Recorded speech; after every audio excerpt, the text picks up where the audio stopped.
मी अमोल तोरणे, नवराष्ट्रमध्ये आपलं स्वागत. आपण या ठिकाणी ज्या छत्रपती सहकारी साखर कारखान्याची निवडणूक आज आहे.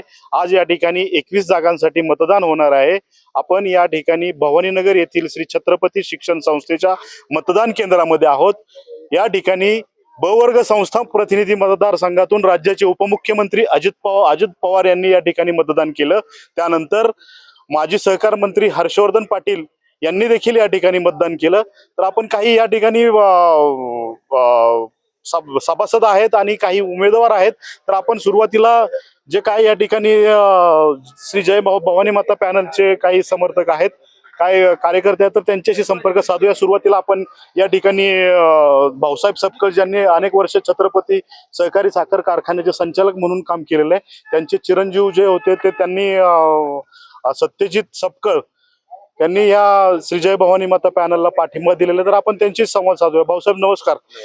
काय सांगाल आपण, छत्रपती सहकारी साखर कारखान्याची निवडणूक चुरशी झाली, यामध्ये उपमुख्यमंत्री अजितदादा पवार यांनी शेवटच्या 2 दिवसामध्ये मोठी ताकद लावली, पर्सनली प्रत्येकाला फोन केले. तर काय वाटतं तुम्हाला? माझा अनुभव म्हणून मी सांगतो की महाराष्ट्राचे उपमुख्यमंत्री नामदार अजितदादा पवार साहेब, त्याचबरोबर दत्तात्रय भरणे मामा आणि पृथ्वीराज बापू यांच्या नेतृत्वाखाली जय भवानी माता पॅनल 100% विजय होईल असा माझा आत्मविश्वास आहे. कारण कारखान्याची आर्थिक परिस्थिती थोडी ढासळलेली असल्यामुळे सर्वसामान्य शेतकरी आणि सभासद यांनी ठरवलेलं आहे की ह्या वेळेला चांगल्या माणसाकडं सत्ता देऊन हा कारखाना ऊर्जित अवस्थेत आणण्याकरता आपण नामदार अजितदादांच्या नेतृत्वाखाली भविष्यामध्ये वाटचाल करूया. तशा पद्धतीने लोकांनी माझ्या माहितीने निर्णय घेतला असावा. या ठिकाणी भाऊसाहेब सपकाळ यांनी सुद्धा या ठिकाणी सांगितलं की श्री जय भवानी माता पॅनल विजय होईल. त्यांनी विश्वास व्यक्त केला. या ठिकाणी काही आता पुणे जिल्हा बँकेचे माजी संचालक आप्पासाहेब जगदाळे या ठिकाणी आहेत. संचालक आप्पासाहेब जगदाळे या ठिकाणी आहेत. तर सुरुवातीला आपण त्यांच्यासोबत. नमस्कार आप्पासाहेब. नमस्कार. काय सांगाल, आत्ताच छत्रपती कारखान्याच्या निवडणूक तसं बघायला गेलं राष्ट्रवादी काँग्रेस पक्षाने तटस्थ भूमिका घेतली होती आणि आपण ह्या इंदापूर तालुक्याचे नेते आहात.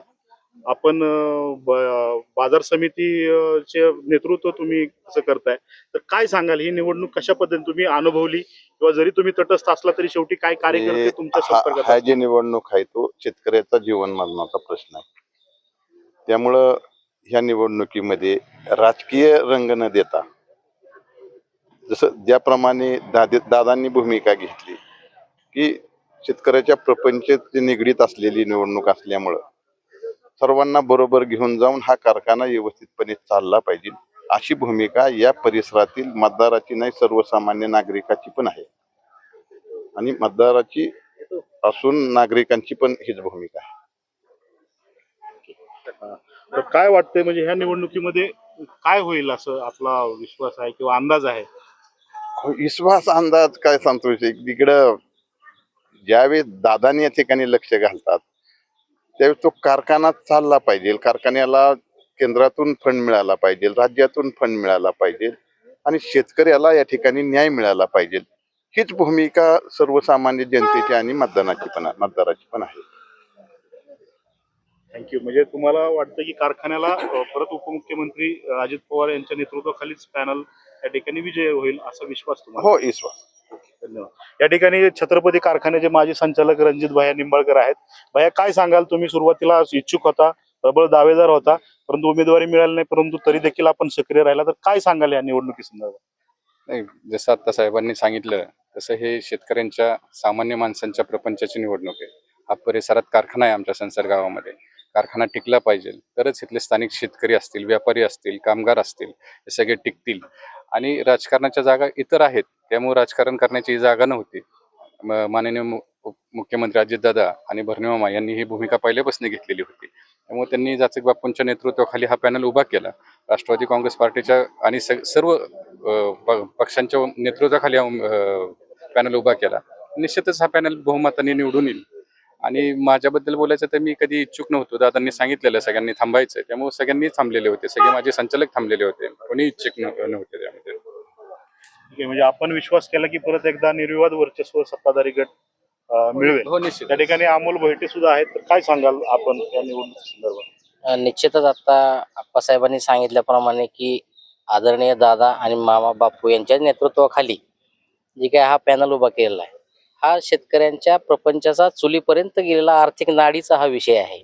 प्रत्येक ठिकाणी सभासदाला ही महत्वाची एक नाडी आहे आर्थिक, की बाबा ह्याच्या माध्यमातून आज प्रपंचाचा प्रत्येक सभासदा चालतोय. आणि ही जर नाडी जर अडचणीत आली तर आपण सर्वच अडचणीत, 1,00,000 लोकांचा हा प्रपंच आहे. त्याच्यामुळे अजितदादांनी मनापासून या ठिकाणी लक्ष दिलं आणि हा छत्रपती जय भवानी माता पॅनल या तिघांच्या दादा, मामा आणि बापू यांच्या नेतृत्वाखाली हा पॅनल निश्चितच 21चे 21 उमेदवार हे प्रचंड बहुमताने विजय होतील असं मला मनापासून खात्री वाटते. धन्यवाद.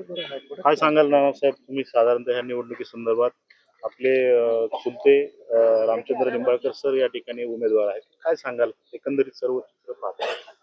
कारखाना ओपन झाल्यापासून ही निवडणूक पाहिली तर आगळ्या वेगळ्या प्रकारची. ह्या वेळेस सर्व राजकीय नेत्यांनी, सर्व सभासदांनी, सर्व माझ्या साखर संघाचे माझे अध्यक्ष बापू, मामा, सर्व तालुक्यातील सर्व नेते मंडळींनी एकत्र येऊन छत्रपती कारखाना बाहेर काढण्याचं फक्त नियोजन केलेलं आहे आणि त्यामुळे सर्वांनी त्यांच्या पाठीमागे उभं राहावं. जितेंद्र काटे या ठिकाणी आहेत, काय सांगाल? सध्या सभासदांच्यात आणि परिसरात, कारखाना परिसरात अशी चर्चा होती पहिल्यांदा की कारखाना बिनविरोध झाला पाहिजे, पण दुर्दैवाने तो झाला नाही.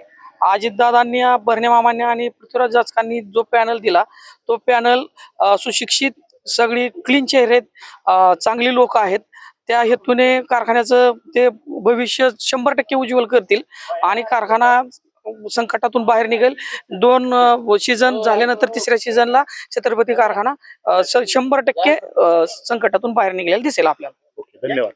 या ठिकाणी आताच सगळ्यांशी संवाद साधला. या ठिकाणी बहुतांश जे या ठिकाणी पदाधिकारी कार्यकर्ते आहेत ते श्री जय भवानी माता पॅनलचे या ठिकाणी उपस्थित होते. त्यांनी दावा केलाय की 21 पैकी 21 जागा आम्ही या ठिकाणी विजय होतील असा विश्वास व्यक्त केलेला आहे. आता उद्या निकाल होणार आहे, तर निकालामध्ये पाहूया काय होतंय.